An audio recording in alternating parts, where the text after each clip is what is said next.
Hello Cancer, Sun, Moon, Rising, and Venus signs. Kumusta kayo? Sana po nasa mabuti kayong kalagayan. Welcome back po sa Star Tarot. Kung bago kayo dito, welcome din kayo. Thank you sa inyong suporta. I truly appreciate it. God bless you all.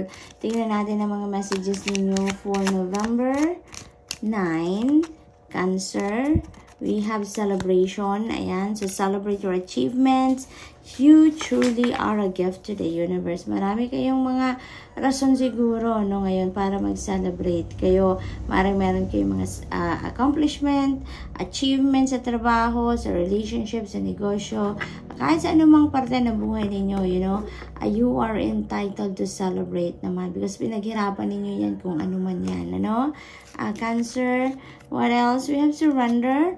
And surrender your need to control the outcome. Just be with life in this present moment. Ayan. So, maaaring meron kayong mga pagkukontrol, no? Ang iba sa inyo ng outcome na gusto ninyong makita sa mga ginagawa ninyo, sa mga endeavor ninyo. But ngayon, maaaring nagawa na ninyo ang lahat. Ano? Na-exhaust nyo na yung inyong resources, ang inyong strategies, siguro. Pero, maaaring hindi pa rin nagka-come to fruition kung ano man ang gusto ninyong mangyari, no? Hindi nyo pa nakikita ang resulta na gusto ninyong makita. Kaya, iniimbitahan na kayo ngayon ng Divine Universe to surrender, no? It's about time na to surrender to the natural ebb and flow of life at sumabay na lang kayo sa agos ng buhay, no? Kasi this is, you know, maybe there is a realization dito for some of you na may mga bagay talaga that are beyond our control. May mga bagay na kahit anong gawin natin, ano, magtumbling-tumbling man tayo. If it's not meant to happen, it is not going to happen talaga. Maaring marirealize din ng iba sa inyo dito, Cancer, ang mga bagay na yan, ano? Dahil siguro nagawa na ninyo ang lahat, pero wala, no? Naghihintay pa rin kayo. It's because, you know, it's not meant to happen yet, or maybe it's not for your highest good, or maybe, diba, off timing lang, no? Not necessarily na kapag hindi nangyayari, gusto nating mangyari, talagang hindi na yan para sa atin, no? Sometimes, off timing lang, maybe wrong timing lang, diba? Maaari din naman na hindi nakulang pa ang ginawa ninyong effort para dyan. Maaring meron pa kayong kailangan gawin. So, maaring may mga ganun ang sitwasyon. There are different reasons, no? Ang divine para hindi sa inyo ibigay pa kung ano man yung hinihintay ninyo, no? So now, ang invitation sa inyo, surrender. No, surrender nyo na yan sa Divine Universe and allow God to unfold things for you, no, in an organic way. Kung anong para sa'yo, huwag kayong mag-alala, Cancer, it will come to you. What is owed to you will be delivered to you, no? What is meant for you, that is going to happen, that will be sent to you at the perfect timing. Okay? Divine timing, diba? Never too late, never early. Then, divine timing comes in the most perfect time. Talaga na makabit mo or makuha mo kung ano ang para sa'yo. Intuition. Trust your intuition. It has been guiding you to the answers that you seek. Ayan. So, yun ang panawagan sa inyo na mag-surrender ka. Sundin mo ang gabay ng Divine Universe dahil nang sa gayon, mapuntahan mo, magawa mo kung ano ang dapat mong gawin. Kung what is the best thing to do, no? Kasi yung intuition natin, diba, that is the direct message from the Divine. So, yung mga Divine guidance natin, yun ang dapat nating sundin talaga. Kaya sundin natin, pakinggan natin ang bulong ng ating intuition ng sa gayon. Magabayan kayo, no? Kung ano ang tama ninyong gawin, saan kayo dapat pumunta, what are the things that you need to do, how are you going to do it, diba? Nandyan yan. Ginagabayan tayo ng Divine Universe. Tinuturuan tayo kung paano natin ina-navigate ang mga sitwasyon natin sa buhay. Okay? So, what else? We have love. Ayan. To the moon and back. Maaring, dito, Cancer, maaring kayo to na talaga naman mag-i-express ng inyong pagmamahal, no, sa mga taong nasa paligid ninyo, pagmamahal ninyo sa trabaho, pagmamahal sa ginagawa ninyo, and pagmamahal, no, sa lahat ng bagay. Maaring yan ang ninyo ngayon. You're full of love, no? You're oozing with love. Maaring ganon. It could also be that you are going to receive, no, or experience and feel the love of the people around you. Maari din ganon ang ganap.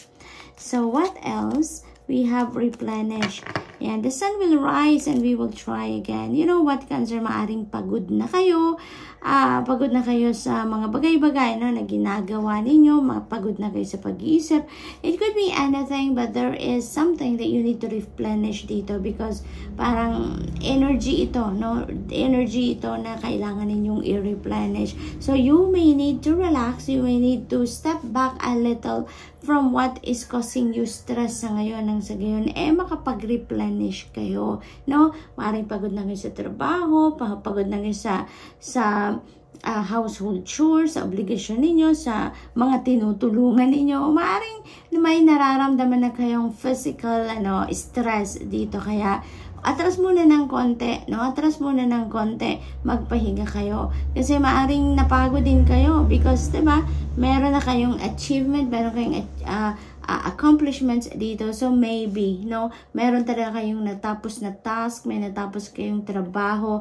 Kaya, it's about time naman na huminga ka muna, magpahinga ka muna. Then, when you are replenished, when you are recharged, then go for it again, no? Gawin mo na ulit kung ano man yung mga kailangan ninyong gawin. Ang importante ngayon, mag-replenish muna kayo, magpahinga, mag-recharge muna kayo ng sa gayon. Mas marami kayong lakas ulit para gawin ang mga bagay na kailangan ninyong gawin. Okay?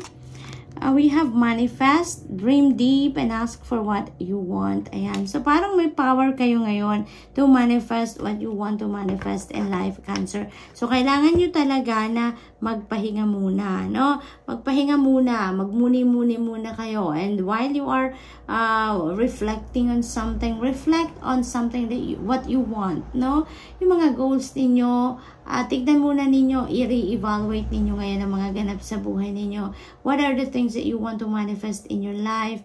What are your heart desires, no? Are you still committed, no? Doon sa mga heart desires ninyo, gawin din ninyo ang magagawa ninyo nang sa gayon ma-manifest ninyo ang mga pinapangarap ninyo sa inyong 3D reality. So, good luck, Cancer, and that's all I have for you for today. I hope nakatulong ang mga mensaheng ito in some way. Thank you for watching.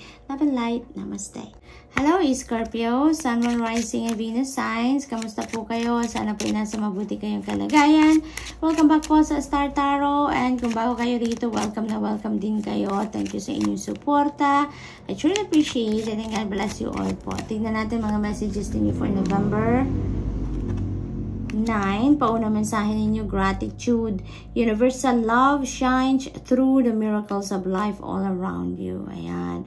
So, Scorpio, this is a message for you na mag-practice kayo ng gratitude attitude, no? Kasi when you are grateful of everything, no? And anything na dumadating sa buhay ninyo, that is a blessing, diba? Kaya kailangan natin na ipagpasalamat. And when you are thanking the divine, you are grateful of what you have in your life. You know, mas nagbibigay pa ang universe ng mas marami pa, no, na biyaya, abundance of anything that you need or you want, you know, and also prosperity, no? So maraming blessings ang dumadating or pinapadala sa atin kapag tayo ay grateful, kapag tayo ay nagpapasalamat, no, sa mga biyayang natatanggap natin.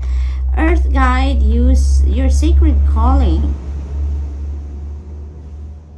upon this planet is to simply love and be loved, no? Yun lang, simple lang. Mahalin mo ang sarili mo, mahalin mo ang ibang tao, magpakita ka ng pagmamahal, concern sa ibang tao, and yun din ang babalik sa inyo, no? Scorpio, you are very, diba? You're very intuitive, you're very sensitive, and also, ang napipick up ko dito, kayo, Scorpio, very compassionate din kayo. Matulungin kayo, mabait kayo, malambot ang inyong puso, no? That's what I'm picking up dito for you, for most of you. Maaring, siguro nakarinig na din kayo from other people, no, na mga tinulungan ninyo, yung mga nakakasama ninyo, no, that can experience your compassion. Siguro narinig nyo na yan sa ibang tao na you are their earth angel, no? Maaaring sinasabi nila na, thank you, Scorpio, you are my angel. Kasi parang, pag nagbibigay kayo ng tulong sa ibang tao, sa mga taong nasa paligid niyo, parang laging sakto, no? Parang laging sakto sa panahon na kung kailan nila kailangan ng tulong, kailan nila kailangan ng compassion ng ibang tao, lagi kang nandyan. Sakto ka, no, sa panahon. Kaya parang nakakapagpasaya ka ng maraming tao. Maaring hindi mo yan alam, maaring hindi ka aware sa mga small gestures ninyo, maaring hindi kayo aware na nakakatulong kayo ng malaki. Pero alam mo yun, yung mapangiti mo lang yung ibang tao, simpleng ngiti lang yan, napakalaki ng tuwa nila yan sa inyo, no? Napakalaki ng pasasalamat niya nila sa inyo. Kaya it feels like to me na may mga ganun kayo, Scorpio, because you are such a compassionate person. Speaking of love and compassion dito, love, live your truth and share the love that is in your soul. So it feels like to me na ginagawa niya na talaga na ito kasi you are very helpful, you're very kind, you're very compassionate, lalo-lalo na sa ibang tao, Scorpio. Kaya ano lang, yung love ninyo is always oozing, diba? Yung puso ninyo is oozing with love. You always see things, people, and situation in the eyes of love. Kaya puro kayo dyan sa pagtulong, no? Aside from doing things na makakabuti para sa sarili mo, you're also sharing it with other people. You're also doing things para maipakita mo din yung concern ninyo, pagmamahal ninyo, yung compassion ninyo. What else for Scorpio? We have inspired. There's a fire inside you burning brighter than the sun. Ayan. So, it feels like to me na ito yung passion ninyo will be ignited sa ngayon. Ano? Siguro marami kayong binabalak gawin, marami pa kayong plano para sa sarili ninyo, para sa ibang tao, makatulong sa ibang tao, you know? And ngayon, you are going to be very excited. You're going to be very passionate about your plans ngayon. Dahil parang lagi yung gustong on the go kayo because whatever it is that you plan for yourself, you also have something in there para naman na makatulong pa rin kayo sa iba. Kaya ngayon, you are so inspired. Maaring aside from inspiration ninyo para sa sarili ninyo or coming from your loved ones, you know, you are also inspired by many people around you na maaari ninyong matulungan doon sa kung ano man ang inyong gagawin, no, Scorpio? So what else? We have navigate. Ayan, beacons of light in the night sky are there to guide you. Ayan, so talaga naman, you are also guiding other people, you are also helping other people, and you are also being helped out, Scorpio. Yun din ang tatandaan po ninyo, na lagi din kayong ginagabayan ng higher realms, no? Marami kayong, kasangga sa earth, sa higher realms.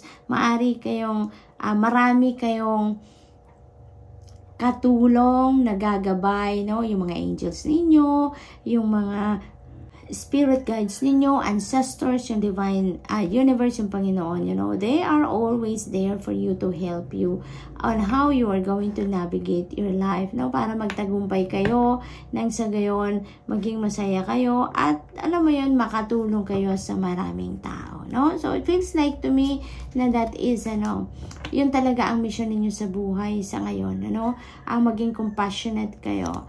So, we have the moon. Take time to reflect. Ayan, Scorpio, there are things that you need to reflect on, no? Maaring, may panawagan sa inyo divine universe to embrace your mission fully, to embrace your life purpose fully. So, maaring ganon, no? And maybe, yun ang kinakatok sa inyo ngayon ng divine universe, na mag-reflect kayo ng sa gayon, marinig na ninyo, find out ninyo kung ano yung mission ninyo, kung ano yung life purpose ninyo, ano pa ang mga kailangan ninyong gawin sa buhay, papaano ninyo ina-navigate ang life ninyo sa ngayon, maaring ganon ang ganap.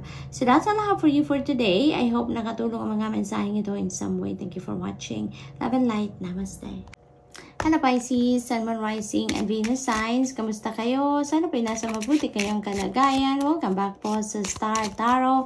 Kung bago kayo rito, welcome po at thank you po sa inyong suporta. I truly appreciate it and God bless you all. Tignan po natin ang mga messages ninyo for November 9. paunang mensahe po ninyo ay stillness, reflect on this moment with love, kindness, and compassion. Ayan, so it's time for you na mag-solitude kayo, put yourself into stillness. Wag muna kayong magpapagod, no? Huwag muna kayong maggagawa ng maraming bagay, no? Or kasi bigyan din ninyo ng panahon ngayon ng sarili ninyo para makapag-solitude kayo, para makapag-reflect kayo, no? It's about time for you to tune in dito sa inyong sarili, tap into your soul, tap into your higher consciousness, because maybe there are things that you really need to reflect on, no? Maraming mga bagay na kailangan kayong pagmuni-munihan, pag-isipan, no? Yeah, meditation. Look at that. Take a moment to connect to source through quiet, reflective meditation. So, napakalakas ng mensahe dito para sa inyo, Pisces, na mag-stillness kayo. Magagawa din ninyo yan through meditation, diba? So, pag nag-meditate kayo, then you can really, listen to your soul. You can allow your soul to speak, because when you quiet your mind, when you relax your body, that is when your soul speaks, no? Kaya maaring yon ang kailangan ninyong gawin sa ngayon. Yun ang kailangan ninyong ma-experience, no? Mag-meditate kayo, mag-reflect kayo, magmuni-muni kayo ngayon, because there are so many things siguro, and even guidance, no, na kailangan ninyong marinig through meditation. Maaari din naman na meron kayong mga katanungan, may mga tanong kayo sa sarili ninyo or sa spirit team ninyo, no? And you can't find the answer sa outside world ninyo, no? Kaya kayo iniimbitahan dito na mag-meditate kayo, mag-stillness kayo, because you can find, or you will find the answers that you are seeking from deep within you through meditation, no? Because meditation bring answers talaga. Meditation really do wonders talaga sa buhay natin, Pisces, no? May mga bagay na kailangan nating malaman, importante nating malaman, and naririnig natin yan sa sarili natin, no? Through through meditation or through pagpapahinga, prayer mode, mga ganon. We have courage, and live your life fearlessly with courage, strength, and determination. Yan, napakagandang encouragement sa inyo dito. Don't play small, don't procrastinate, don't hesitate anymore. If you feel like ang naiisip ninyo is for your highest good, if you feel like, kasi maaano ninyo to, Pisces, kung meron kayong mga goal sa buhay, may mga gusto kayong gawin, malalaman ninyo if that is para sa inyo, or if that is the best thing for you to do. Malalaman ninyo yan, maibubulungan kayo niya ng inyong intuition. Kaya napakahalaga talaga, napaka-importante na lagi kayong nakikinig at susunod, no, sa bulong ng iyong intuition, because it will always lead you to the right path, no? Gagabayan kayo, bibigyan kayo ng signal niyan kung ang naiisip ninyo ay tama, kung ang pinaplano ninyo ay para sa best ninyo, malalaman ninyo yan, no? Kaya ang kailangan nyo lang, buhayin ninyo yung inyong hope and faith, buhayin ninyo lagi yung inner strength ninyo at ang courage ng sagiyon, kahit ano man yung pinaplano ninyong gawin, if that is really for you, no? Hindi kayo magdadalawang isip, no? Nasimulan agad-agad, okay? So, what else for Pisces? We have dream, yan. Wish upon a star. Yan ang encouragement sa inyo dito ngayon, Pisces. So, maybe yung wish fulfillment is in your horizon, no? Kaya parang sinasabi sa inyo dito na mag-wish ka ngayon and it will come to fruition. Parang ganon, ano? Parang may spiritual power kayo ngayon, extra spiritual power to manifest, no? What you really want to manifest in your life sa ngayon. Kaya parang sinasabi dito na ask and you shall receive, diba? Parang gano'n ito, wish upon a star and no, I will make it happen for you, no? Parang gano'n ang mensahe para sa inyo. Discover, spot new opportunities. Ayan, so may mga opportunities na kumakatok na ngayon sa inyo, Pisces.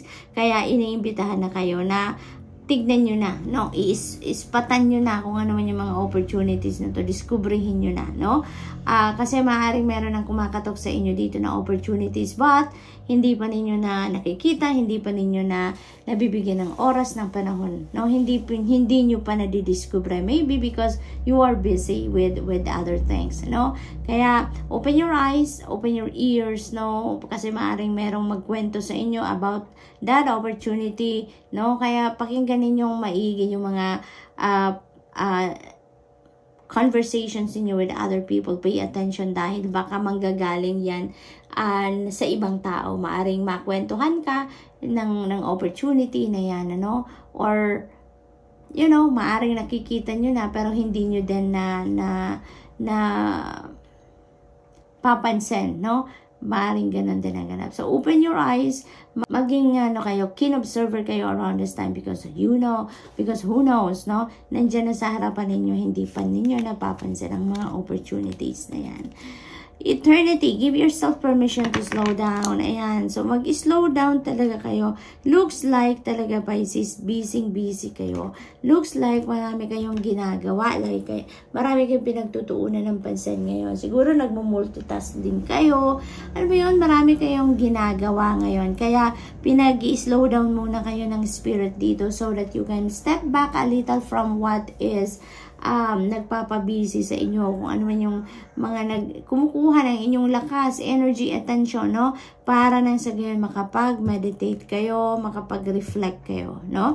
So, konti lang, saglit lang na pahinga, Pisces, yun lang ang kailangan ninyo para makapagpahinga din kayo, no? To replenish yourself, diba? To replenish the energy that you have lost, at nang sa gayon makapag-isip-isip din kayo, makapagpahinga, you can get back yourself to center, no? So, Pisces, that's all I have for you for today. I hope nakatulong ang mga mensaheng ito in some way. Thank you for watching. Love and light. Namaste.